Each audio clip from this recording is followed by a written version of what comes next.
Blackballed, blackballed, blackballed, blackballed.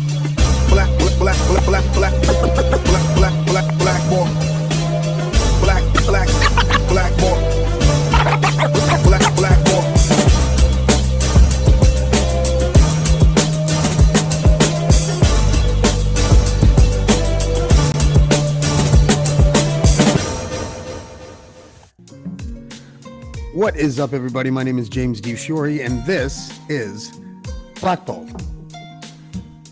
The Klondike Papers. Do you remember when Justin Ling came on Blackballed? I don't know, maybe 2 months ago.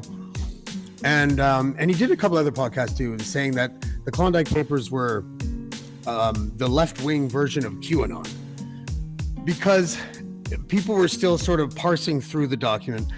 And people that didn't really have that much familiarity with the document were putting out videos and making connections where none were kind of found yet. And mea culpa, there was that time that David Wallace and Nathan Jacobson came on the show and alluded to a potential plot against the Prime Minister, an assassination plot. So I can understand if you cherry pick the beginnings of the Klondike paper, you might find it conspiratorial, but it was much too early to call it that. But my guest tonight is one of the few reporters who's actually done the deep dive in a way where it can actually create tangible stories. He has written and published a few of them for Press Progress, and his name is Stephen Maguziak. Stephen, how are you, buddy? Hey, good. Thanks for having me on. Thank you. How did you feel when you first saw that document and you opened it? Like, describe the next 24 hours that you actually had to work on it, and how it was different from a lot of documents that usually get leaked. I mean, there's nothing I've ever seen like this, but you know, the layout of the document and if you found it interesting or did you find it daunting? Well, first thing, it nearly crashed my computer. It's like a 2 gigabyte file. I know. It's 6,500 pages of emails, text message exchanges, and it comes with a companion packet of audio recordings. But it's all out of order, so it doesn't tell like a linear story. So it was overwhelming at first, and still is. You first published, I believe this was the first one, right? Top Doug Ford advisor sent Premier's office back channel message about meeting with Russian government. Leaked emails show Russian officials sought help of Ontario PC insiders in an effort to flow Russian money into Ontario amid U.S. sanctions. When that was the first story that I believe that came out of all of them for the Klondike Papers. Correct me if I'm wrong. I can't recall if it was that one or if it was the one about the geofencing and the surveillance on one of the Ontario MPPs, Lisa MacLeod. Possibly. Yeah, that was that's interesting all on its own, because her husband is like a weapons manufacturer executive. So who knows? Who knows who the geofence was for? But when you saw that, one of my first reactions was like, oh, that's a story that's like 3.5 years old. Is that going to resonate? And it did. And then, but do you think it got the due that it deserved? Because if you read it, it is like it feels like a couple of bumbling characters, an orchestra, and a conductor, and then these pieces kind of floating around, and then nothing actually happening in the end. I think that it is a very complex story with a lot of ins and outs, because it's dealing with like, oh, let's see, what are all the elements at play here? I mean, you have basically conservative and business insiders in Ontario. You have sanctioned Russian oligarchs, Russian government officials, and officials in Doug Ford's office. There's just a lot of moving parts with that one. So one of my favorite parts in that is one of my favorite parts in that. Well, I think you wrote in your story too, was the exchange where one of them says to David, "Good luck with the documentary." I asked David a month ago, I'm like, where's the documentary? I want to see it. He's like, what did you think of David Wallace when you first met him as your source? I only met him in person once. Basically, he came onto our radar when this account on Twitter started kind of popping off about a few fairly well-known individuals in Alberta and attached to the Kenney government. And then at first it's easy to dismiss, but then you look closer and it's just like, wait, how did this person know that? So I reached out via DM and it kind of went from there. And okay, I want to move I want to skip over to the Nenshi stuff because the Nenshi stuff is really interesting to me. You wrote this, I think it was like a week ago. RCMP knew of alleged plot to entrap Calgary's mayor. Audio recording suggests phone calls suggest conservative political fixer may have acted as a foreign intelligence source. When you first found the communications in the Klondike paper, because when I still have the Klondike papers. I honestly haven't looked at it in forever. I found it so daunting that I decided when I got them, and after a week, I was like, I've decided I'm no longer a journalist. I'm just a podcast host now. I'm done. The investigative stuff for that was just too needle in the haystack for me. But when you ran into the Nenshi stuff, was it something that you had to piece together from various parts of the Klondike paper, or was it pretty easy to find? Like, how did David sort of lead you down that road, or Richard, or whoever it might have been? The Nenshi stuff stuck out because it included the names of a lot of kind of well-known figures in the business and real estate development community in Calgary, as well as just a lot of conservative insiders. And it kind of, it sort of spelled out a plan to an alleged plot. I will say, I'm going to use the word alleged a lot here, but Yeah, that's fine. it stuck out as a very deliberate alleged plot to basically entrap the Calgary mayor in a scandal involving sanctioned Russian oligarch money. Did you think of that? It was like, it sounded almost unreal. It sounded unrealistic. What was the figure? 40 billion that David cited to, That was a figure that was cited. It was $40 billion that was cited to a Calgary councillor here named Giancarlo Cara. This was actually all broken by Canadaland on Halloween night. That's right. And $40 billion was the price tag of what was being proposed, like the kind of money that would be flowing into Calgary. Mm-hmm. You're from Winnipeg? Where do you live right now? I'm actually from Calgary. Are you there right now? Yes. So okay. I'm going to jump around because I'm stuck on the Danielle Smith sort of questions that haven't been answered yet regarding the Nenshi story. It's my understanding, and from talking to a couple sources, and just from reading the Klondike papers, but it's not like there's no smoking gun in the Klondike papers, that she was supposed to be the media that broke the Nenshi story once they figured the plot was thick enough for them to unveil it and try to rail him out of office. Do you have any inkling on that, or do you have any confirmation on that? I've had no confirmation on that, but yeah, no, that was a claim that David Wallace had made to me as well. Nothing on my end on that, though. No. Tell me about reporting just on the Klondike papers alone. Like with the conspiracy thing that some journalists have been talking about, has it been difficult? Have you been contacted by any other journalists saying, hey, you might want to check into David Wallace? I'm just curious how it's gone for you, because there's a lot of journalists that won't touch it. It's tricky because it's a lot of, I think Jesse Brown gets into it quite well. It's like, there's always going to be this hanging question over whether this was doctored. Like, we are on the one hand talking about 6,500 pages of emails and whatnot. Like, it would be quite the effort to forge it, but you can't just post it. You can't just take it all at its word. Everything has to be independently verified. And that's kind of where the hard stuff comes in. So there are mainstream journalists who are working on it, I believe, and some have actually put out some great stuff. I believe it was Stephen Maguziak and the Toronto Star put out one related to the UCP leadership alleged, scandal there. Yeah. And the RCMP involvement in it. It was Bob Weber from Canadian Press who put out a story about Alana Smith, a reporter whose phone calls were allegedly being monitored or pulled. There is mainstream attention on it. It's just investigative journalism is expensive, and it's difficult for newsrooms to invest in it. Mm-hmm. I couldn't even tell you how many reporters probably have access to the Klondike papers right now and are working on it. I'm not in the loop. There's no group Slack or anything like that where we're all. I know. Remember I tried that at the beginning and everyone was like, no. I was like, hey, you tried what? I was like, we should pool our resources. Oh. And what I was really saying is, this is fucking too big. I can't, I just can't swim in these documents. Do you want to pull because we knew we had David, David is he's going to have a podcast at the network. I talk to him every other day. But he's he didn't have a copy himself for the longest time. So it was very difficult for me to figure out how to how to unearth these stories, and then it just took too long. I have a podcast, I have a job, I have kids. It was like, honestly, have you had any breakups since you've been working on the Klondike Papers? No, not since. No. What is it like being kind of a progressive person in Calgary? Dispel the generalities and the stereotypes that people out east have about Calgary. If you can. To dispel them, yeah, sure. Calgary does have a pretty good community of progressive journalists. Shout out to Jeremy Appel. Shout out to others who probably won't want me naming them right now because they might work for certain organizations that aren't as progressive as they are. But yeah, no, they're around.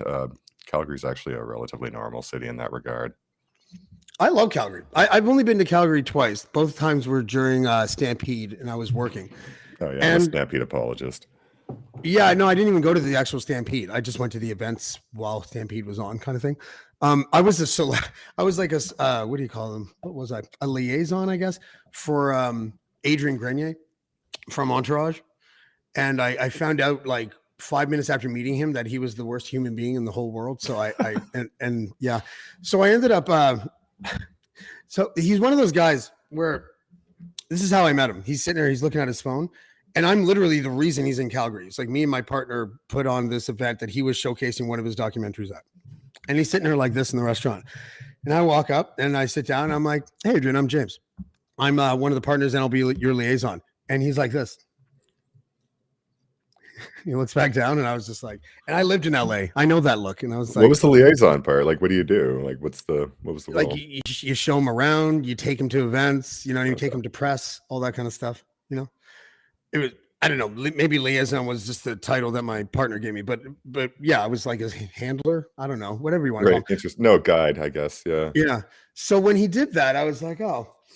And so I spent the next 10 minutes convincing his cousin to get Adrian to change hotels. And I was like, yeah, it's not good. We went there and just there's something up with the room and I just wouldn't feel comfortable him staying there. So then he went to a hotel across town and I just took his suite. And so when I have these pictures of me with his fruit basket and champagne and stuff, just because I didn't really like him, because he was very snobby. I don't know if you've ever been to LA, but that once over cell phone kind of routine. Yeah, it's just like it is in the I didn't movies. enjoy LA too much though. Oh, it's awful. I don't think Canadian boys should really go to LA. Well, I went there and it was during the NBA All-Stars. I didn't realize this ahead of time, so that made getting a rental car almost impossible. So yeah, just wasn't a super fun trip. Where did you grow up? You grew up in Calgary? I did, yeah. So you went to and tell me about the Broadbent Institute. I was busting your balls earlier because we were talking off air and the Fraser Institute came up and they're crazy ideological institute. And I joked with you saying that Broadbent Institute is kind of like their cousin, but they actually do good work. Can you just give me a little bit of an outline about them? Because I've never really done a deep dive. The Broadbent Institute is a public policy think tank that does kind of public policy research. One of its divisions is a news division, which is the one I work for, Press Progress, and we do public interest journalism in a nutshell. Do you ever get people criticizing you for being like in the tank for certain issues? And are you? And is that a bad thing? Yes, they do criticize us for being in the tank for certain issues. I personally I'm left of center, democratic socialist, and I don't really believe that that's a bad thing. I think it's the idea of objectivity, in journalism is kind of a childish notion. I mean, we all have biases, in my opinion. Is it so? It isn't the truth; it's the angle that you take to look at it. Is that the idea? Yeah, I suppose it's the lens that I view the world through. And the easiest example, especially since you're out west, would be like the energy industry. One angle is environmental, the other one is economical. Is that basically the easy one? And then kind of go down the list from there. I'm just kind of curious because there is a good argument to say that right-wing think tanks produce data that is used by conservative politicians and some media, and it doesn't give you a full picture of whatever issue they're talking about, or gives you a big slanted one. I know that I know that you probably feel like your side is the good side. I'm just curious though, like, isn't that the same thing that you guys do? I could say that. I guess we are largely powered, like we look at the world through a lens of pro-labor. We're a pro-labor think tank. We believe in higher wages. We believe in things like healthcare, dental care, pharmacare. Right-wing think tanks, their stakeholders and their funders tend to be more things like the oil industry, the tobacco industry.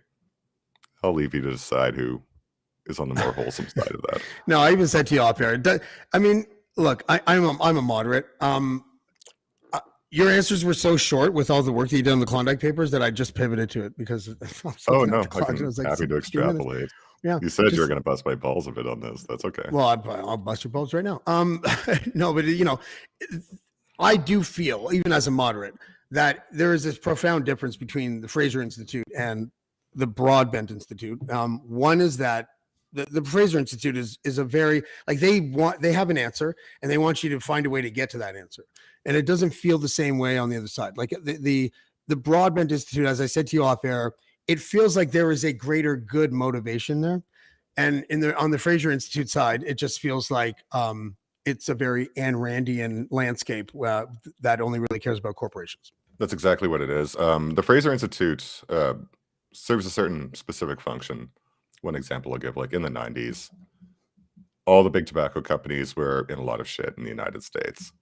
And so what they did was they started seeding money out to various think tanks across North America. And there's a very large network of them, of which the Fraser Institute is one. And it's now on public record in the US courts that the Fraser Institute took money from big tobacco to put out reports kind of downplaying the negative effects of smoking. And it was in this time that our premier was, at the early point in her career, a researcher for them. And they published 2 books with this funding, or I believe one at least. It was basically just a bunch of dubious studies saying that you can smoke up to 14 cigarettes a day and it's actually not that unhealthy for you. That's the kind of thing you're going to be dealing with the Fraser Institute. Fraser Institute also helped sow climate change denialism by taking a bunch of money from major U.S. oil companies that are major stakeholders in the Alberta oil sands, in particular ExxonMobil, which operates as Imperial Oil, and Koch Industries. Basically, these companies had kind of discovered that climate change was man-made through their own research and began suppressing it. Then they went on to start sowing denialism through a network of right-wing think tanks across North America. Actually, recent episode, I interviewed investigative journalist, author Jeff Dembicki about the history of this. He was pulling from a lot of confidential, like insider oil industry documents, kind of pointing to, I guess, what you could call a conspiracy to suppress climate science. Don't you hate how that word only means one thing now? Yeah. But yeah, Conspiracies exist, folks. It's just, you it's don't true. want to believe in all of them, but some of them. I wonder what a moderate think tank would look like. Like it would be like I'm just imagining it in a skit comedy version right now because the right wings do what they do, the left they seem to have a greater good in mind and yada yada, but the moderate is just like I don't know, like it's almost like an unthink tank. Like there's no they have no ability to plant a flag. I'd argue that just about all think tanks, I mean, Broadbent excluded, are on the right. I mean, the nature of the concept of think tanks, it comes out of generally big business interests.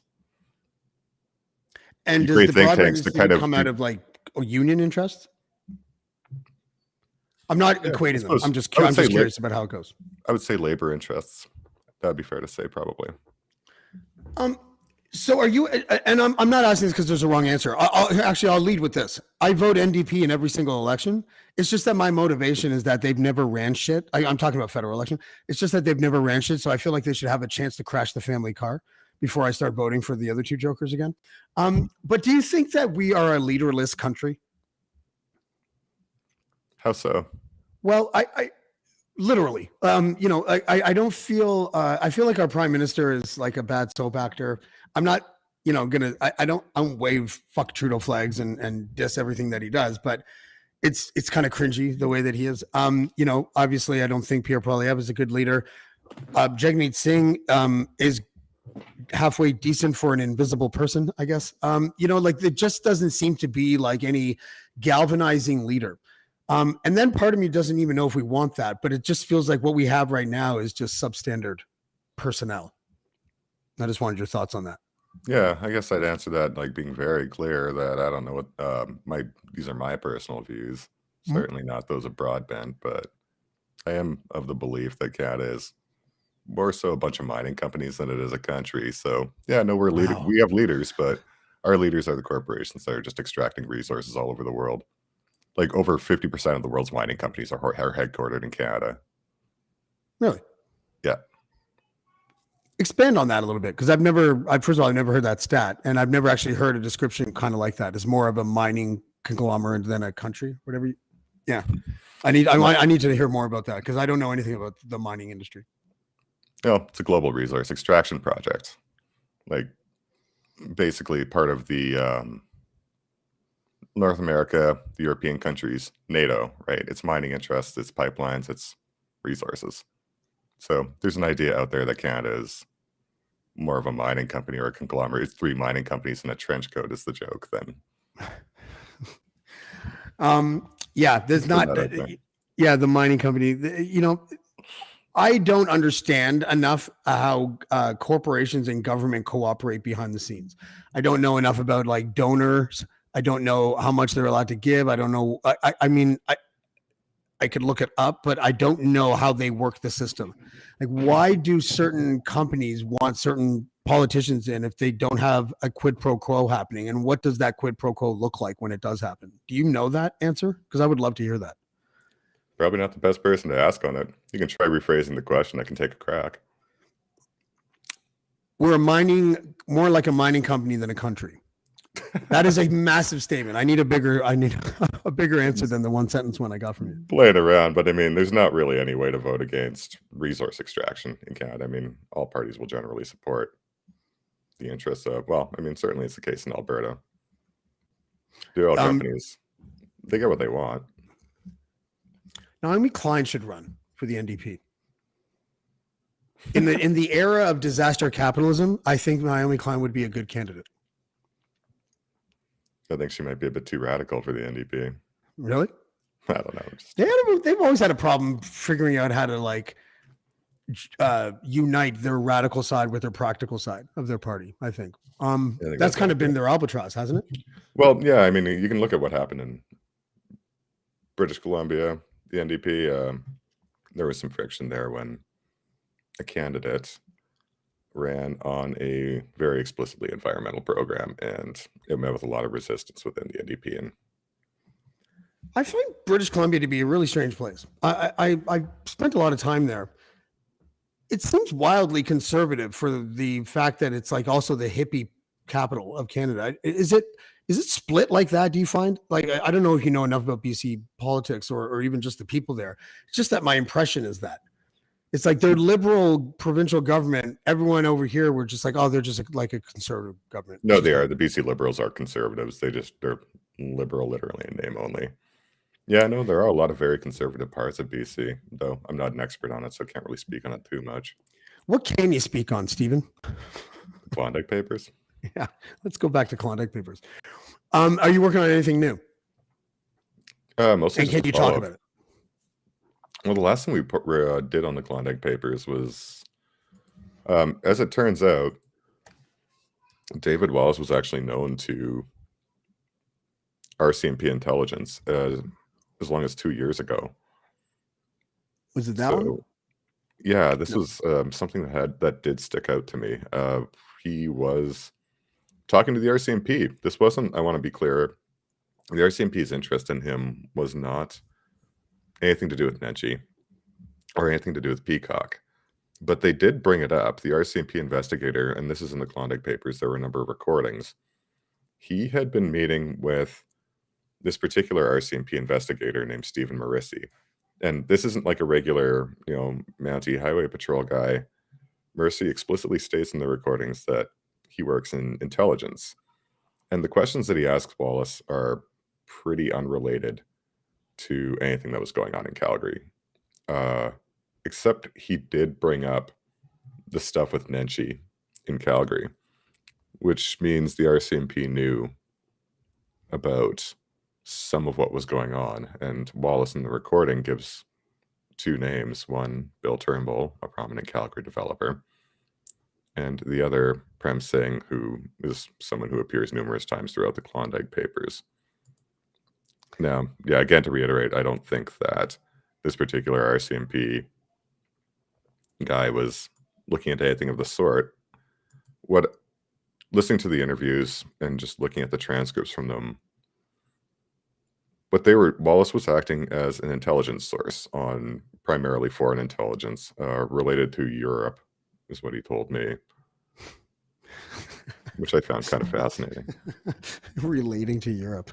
Okay, that Yeah, narrows it down. make of that what you will. Yeah. That's Russia. I'm assuming. Is it disheartening to know that David Wallace he's one guy. He's a rather remarkable guy for all various reasons. I actually really like him. I talk to him all the time. I've gotten to know him.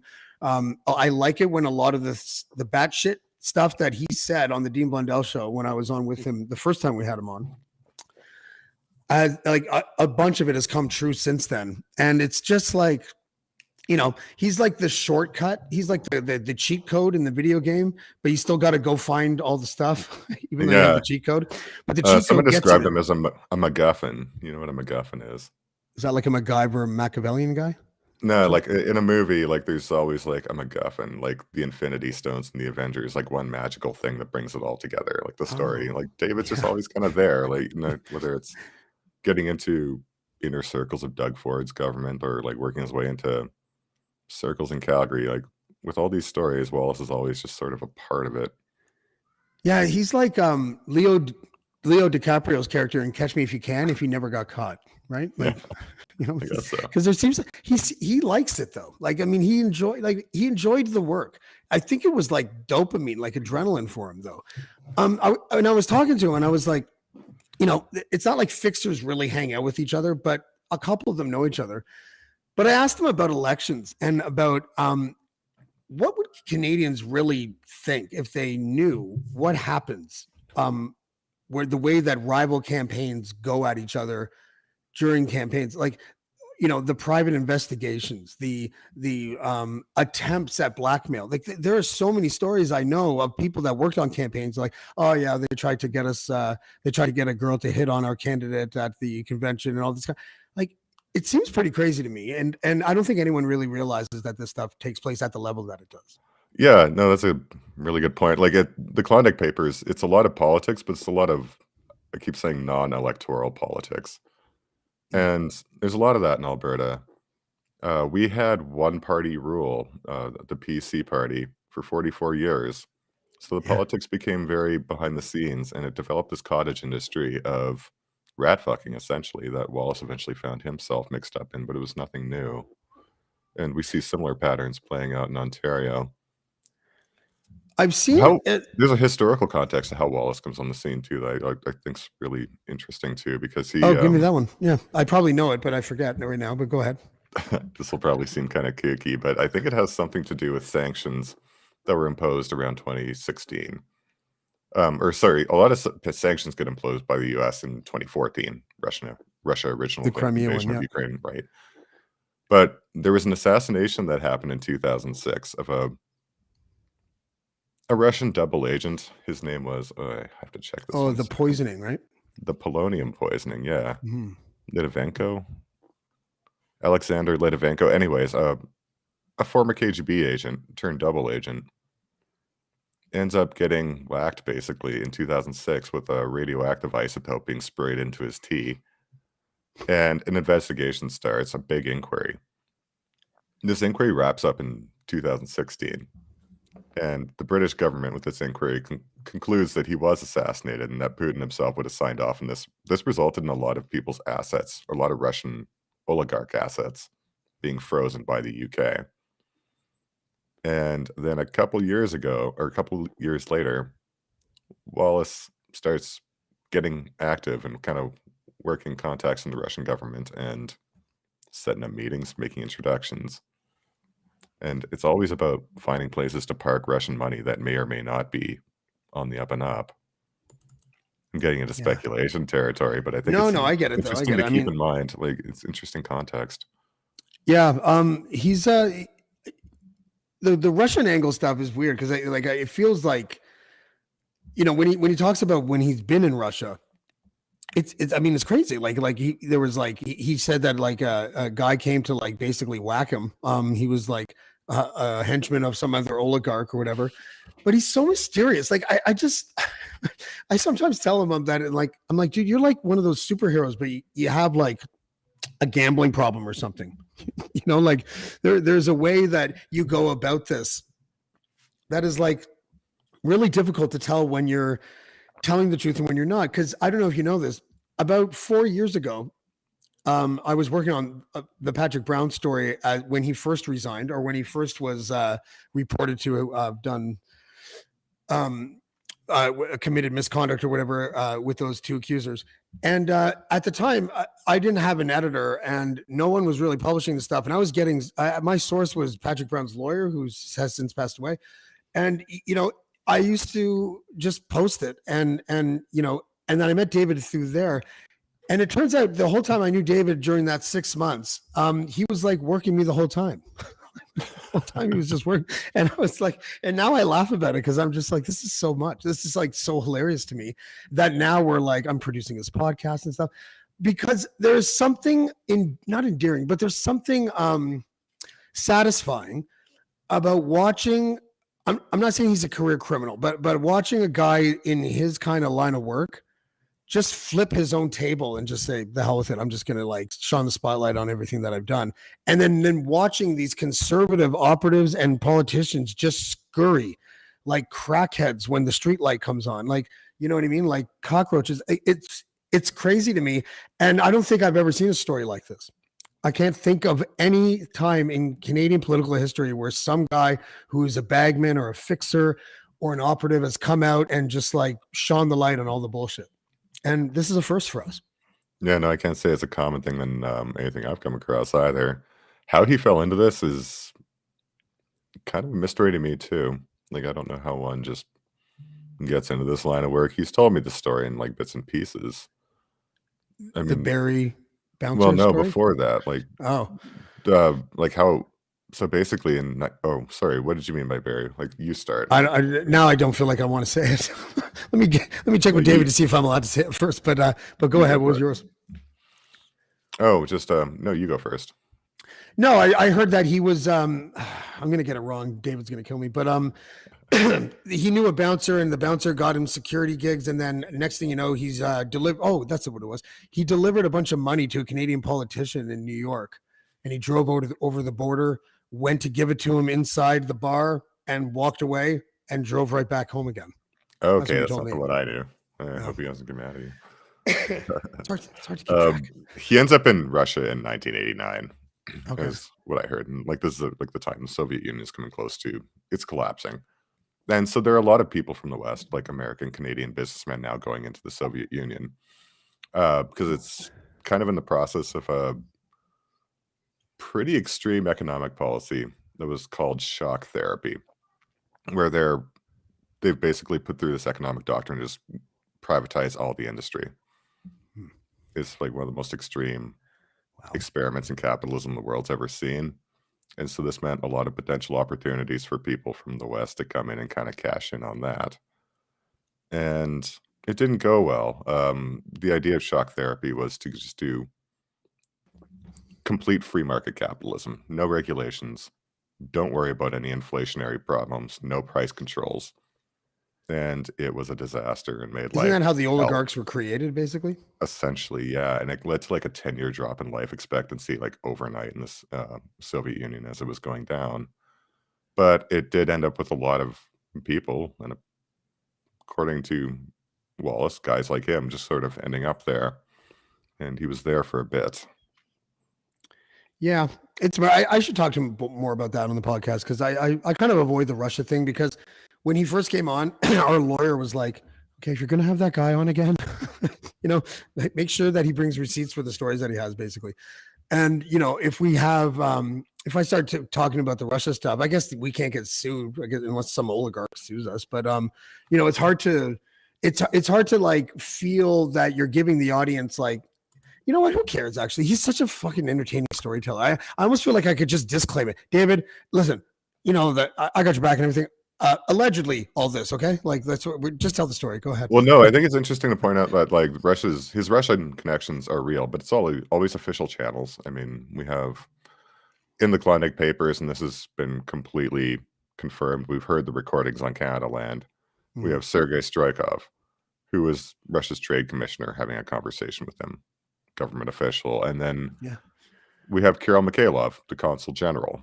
Again, like the consul general, and he was pictured with Patrick Brown and David Wallace, also verified in the mainstream news. And then we have 2 Russian officials in Toronto who were sent a letter by 2 City of Calgary officials, Councillor Sean Chu and Councillor Joe Maglioka, of which another official in the Russian embassy, Kirill Kalinin, was a part of, and I believe the other was Strykov.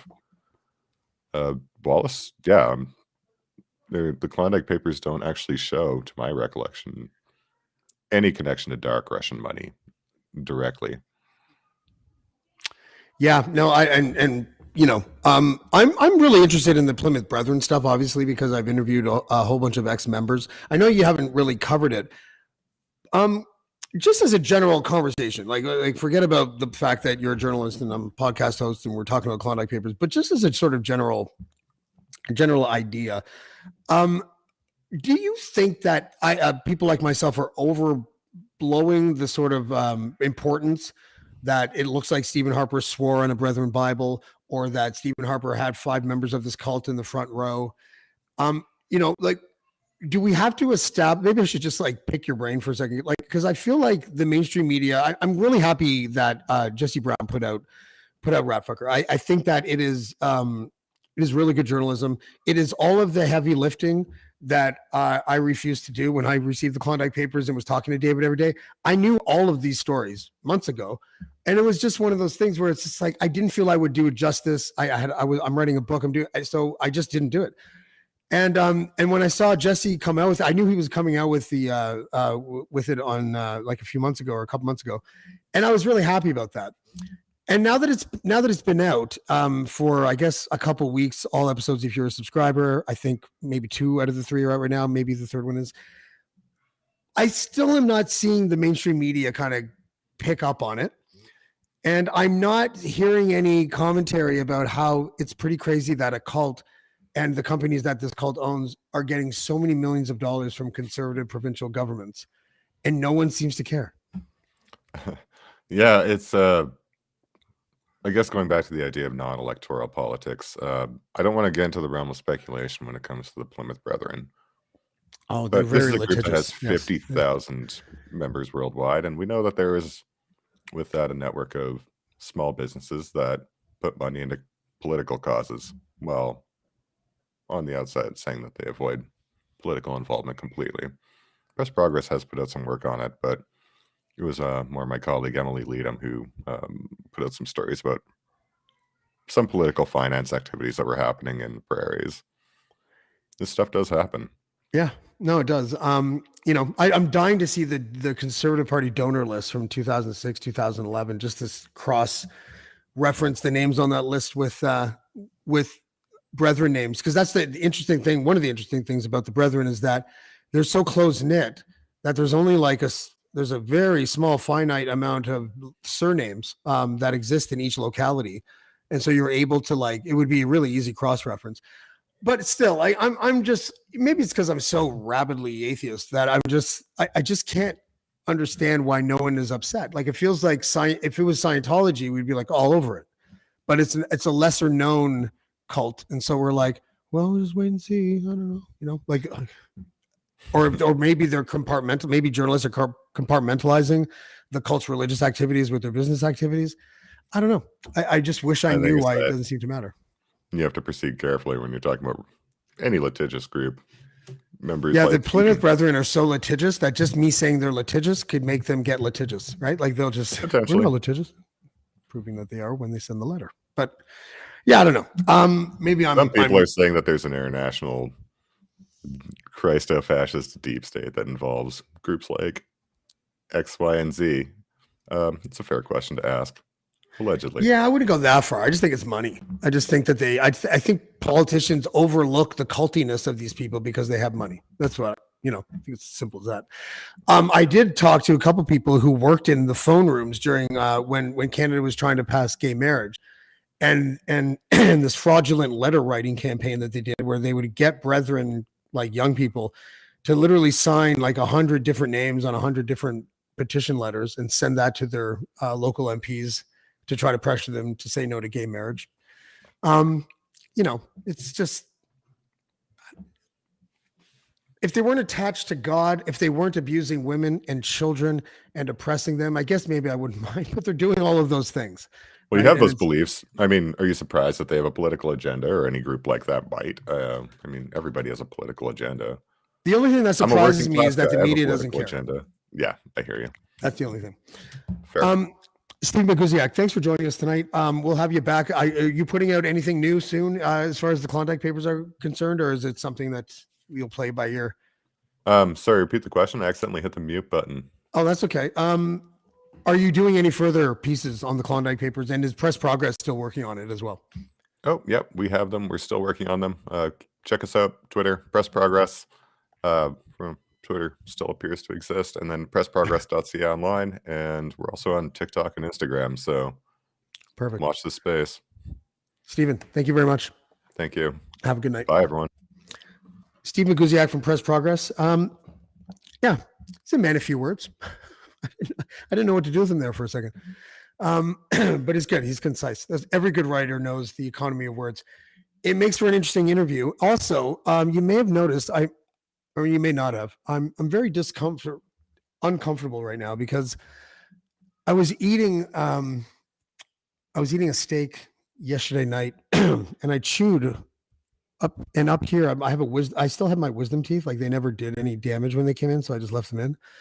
And the one on this side has cracked in two, but has stayed firmly implanted in the gum. Now it just kind of feels like a loose tooth from when you're a kid, but I know wisdom teeth have roots that are like this. So I'm quite scared and uneasy right now as to what to do about this. So it doesn't hurt a ton, but it's like a 6 out of 10 always. I can feel a pulse in it. And I think I should just take the weekend off from talking. Sorry, I just imagined thousands of people cheering. But yeah, for real though, my voice is still hoarse anyways. And yeah, I have a cracked wisdom tooth. So I don't know what to do about that. Okay, tomorrow, those people that you've known in the digital space for like ever, since 15 years or whatever, and you have like a ton of mutual friends, but you never met him in real life. Well, one of those guys for me is Mark Baker. He is part of a U2 tribute band. He is like one of those guys, and it doesn't matter what you think about U2, because the passion that certain people have for certain things and certain bands is so amazing. You don't even care what band they love. You just love watching this person just like lose their mind and never get bored of a certain band. And for Mark, it's U2. He's known as U2 brother. You may or may not have seen footage of him wearing like a construction hat that has like sequins all over it, plays the bass. And he actually went on stage with, he picked up Bono while Bono was singing Beautiful Day. Because Mark Baker's just this big dude. And I'm going to talk to him about what it's like to be a super fan for one of the biggest bands of all time. Because I am honestly curious, even though I'm not the biggest YouTube fan, I don't hate them or anything like that, but they're not my top 20 or nothing. But just the passion that this guy shows is so infectious. And I've heard him speak before. He's really funny. He's just a really all around good guy. He's also a teacher. So we're having him on tomorrow. And next week, I should look this up because I don't want to get the dates wrong. Next week, on the 17th, I'm having an ex-member from San Antonio named Laura Payne on. And Laura was on the Get a Life podcast with Richard Marsh and Cheryl Hope and Lane Admiral and Carmen Drever. And she has a story similar to Cheryl Hope's, suffering abuse at the hands of elders within the Plymouth Brethren Christian Church. And it is another one of those brutally awful stories, but one of those stories that she feels comfortable in telling. And so we are going to have her on to talk to her a little bit about that and how old she was when she got out of the cult and how her life has been since. So we will see you then. That's on the 17th. But we'll see you tomorrow with Mark Baker. And that will be the next time I see you. Oh my God, my tooth really hurts. Holy shit. I might have to get this pulled before I do anything. On Blackballed. Thanks, everybody. Blackballed. Blackballed. Blackballed. Blackballed. Blackballed.